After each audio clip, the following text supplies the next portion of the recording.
Hello and welcome back to the factoring polynomials lesson. So far, we've talked about how to take out the greatest common factor from a polynomial expression, and we looked at a monomial common factor and a binomial common factor. Okay. Now we're going to continue with factoring a trinomial of the form x squared plus bx plus c. I have laid out all the steps in here, but I prefer that we go over it together as we look at the examples. So here we are, example 1. We have to factor the trinomial x squared plus 5x plus 6. In this case, as suggested from step 1, we are going to write two sets of brackets. On the first set of brackets, I'm going to write x as the first term, and the same thing for the second set of brackets. Our next thing that we have to do is figure out what numbers to place in these two spots. You know that trinomials come from the expansion of two binomials, and that is from the previous lesson that you must have learned about expanding binomials. So, in order to find the numbers we need to place as second terms in each factor, we need to work with the numbers 5 and 6. Now, 5 is what we call the coefficient of the middle term, and 6 is your constant term, your last term. Now, remember where 6 comes from. 6 will come from the multiplication of these two terms at the end, these two constant terms. So we must place in here two constant terms that multiply to 6. In other words, we need to find two numbers whose product is 6. In the meantime, remember that when we multiply x by this number and x by this number, we got the x terms. So, which means that the two numbers that we have to place in here need to add up to the coefficient of the middle term. So, here are the two conditions that the two numbers must satisfy. They must have a product of 6 and a sum of 5. Now we're thinking, where do we start from? We always start from finding two numbers that multiply to 6. Remember, there is a limited set of numbers that have a product of 6, and there is endless sets of numbers that add to 5. So whenever I find or determine the factors or the numbers that multiply to 6, I always start with number 1 as the first factor. And I'll say 1 times 6 equals 6. Is 1 plus 6 equal to 5 though? So we're going to say 1 plus 6 is different than 5, which makes this two numbers or this set of numbers invalid. So we'll say that this won't work. So we move on to another set of numbers that multiply to 6. So the next one is 2 times 3. And the way I think about it is the first factor was 1. Let's make it a bit higher. So the next number should be closest to 1 should be 2. So then I check and see what is happening to the sum. So we have 2 plus 3 equals 5. So we'll say that the two numbers that satisfy the condition to have a product of 6 and in the meantime a sum of 5 are the numbers 2 and 3. So since we have positive 2 and positive 3 multiplied, then we place positive 2 and positive 3 in the missing spots. If you're wondering whether to put 2 or 3 first, like which number to put first in for each set of brackets, the good news is that that doesn't really matter. Okay? Now, if you try to expand this, then you will get x times x squared. Oops, don't know what happened.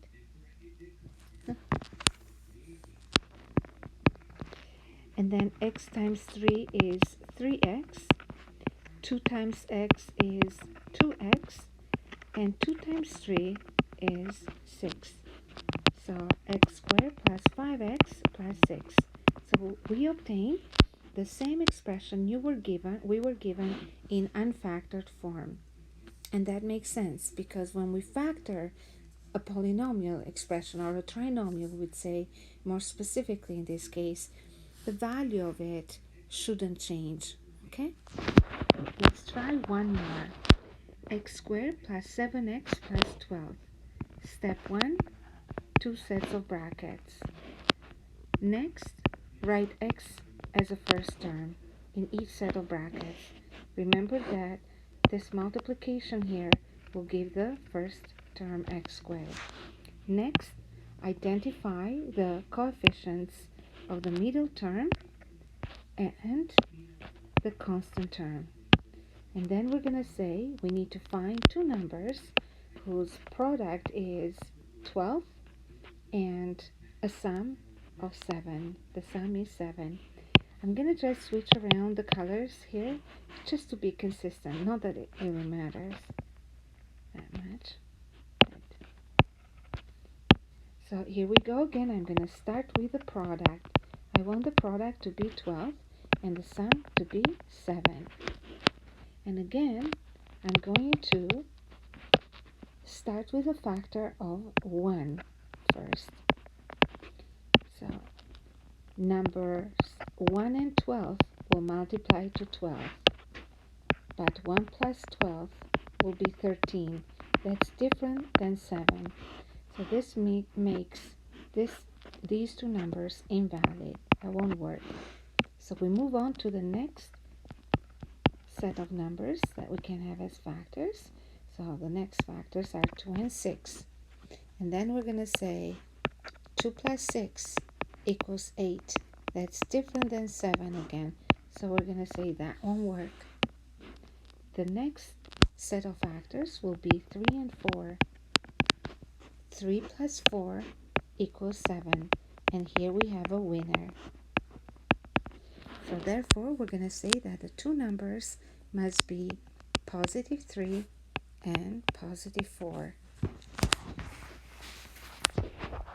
Next example is x squared minus 29x plus 28. I really like the first step because it's so easy. You just write the brackets, start with an x. And now we have to think. We need to find two numbers that have a product of the equal to the constant term and a sum equal to the coefficient of the middle term.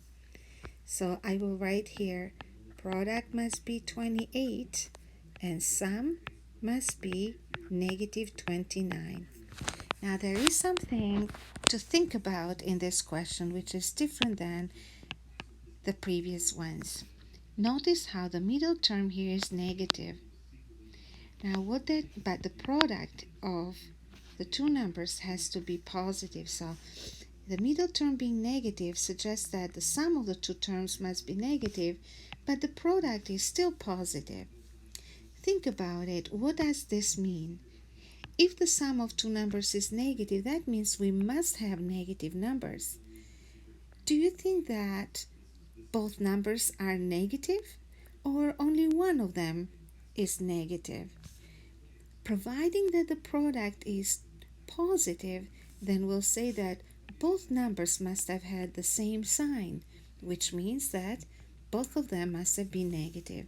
So when I search for the factors of 28, I start with the negatives right away. So negative 1 plus times negative 28 is positive 28. Let's check the sum. Negative 1 plus negative 28 equals negative 29. We have a winner right away. And sometimes, yes, we will get lucky and be able to find the factors right away. Sometimes We will have to be persistent though, so bear that in your mind. So -1, -28, and we're done. Next example. In the next example, we have x squared plus 3x minus 18. So again, we're going to start by writing the two sets of brackets. That's my favorite step. Even if I don't know how to do this, I will get started by just writing the two sets of brackets, because once we have we have a sense of accomplishments, we kind of are more encouraged to continue thinking about how to answer a question. Next, I will identify the coefficients. So I identify the coefficient of the middle term and the constant term. And now I have to decide or to state, what am I looking for? I'm looking for a product of -18. That's the constant. And I'm also looking for these two numbers to have a sum of +3. Now, let's think together about these two numbers that we're looking for. The two numbers have a product of -18, so that's a negative number. When do two numbers have a negative product? We're going to say, well, when they have two opposite signs, which means that the two numbers we're looking for will be one positive and one negative. So when I'm searching for the factors here, I'm going to make a point here and write a minus and a plus. Okay? And now I'm thinking again, wait a second. Would the negative be have a bigger value as a negative, or the positive? Since the sum is a positive number, it seems that the bigger number will be positive. And remember how we always start with a smaller factor first, -1. So the other factor will be 18. And I will keep the negative sign here on the left side, so in the first factor, because I know that the second one is bigger to start with. As you practice more, you discover your own strategies, or the ins and the outs of these kind of questions, or how to answer them. So -1 plus 18, what would that equal? -1 plus 18, that's 17. So that won't help us because we want the sum to be 3. So we move on to the next set of factors. The next factor I can choose is -2. And if we have -2 here, the other factor must be 9. And now I check the sum. -2 plus 9. That's 7. So that won't work. Again, we want to have a sum of 3. So we move on to the next set of factors. -3, that's the next possible factor I can choose, and 6. I need to multiply -3 by 6 to get -18. So let's check the sum. -3 plus 6. That equals +3. So we're going to say, hooray, we have an answer here. Or we got the numbers, and they are -3 and +6. Again, as I mentioned before, it doesn't really matter which factor we list first. And you know why? Because the order in multiplication doesn't matter. So if we say 2 times 3 or 3 times 2, it means the same thing. Okay? Now, if you would like to challenge yourself a little more, you can try to do the next example on your own. Just pause the video, but I will continue to do this in the meantime. Again, my favorite step, brackets, x and x. And then I will identify the coefficients I'm working with. And then I'll go product equals -5. Sum is -4. And then here I am again thinking, if the product is -5, it means that the numbers must have opposite signs. And I always start with the number 1 as a factor. And now I'm thinking again, which number would be bigger, the positive or the negative? If you look at the sum is negative, so the bigger number will be the negative.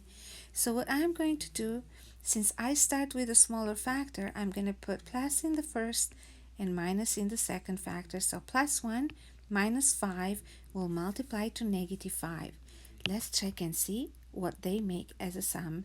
1 plus negative 5 equals negative 4.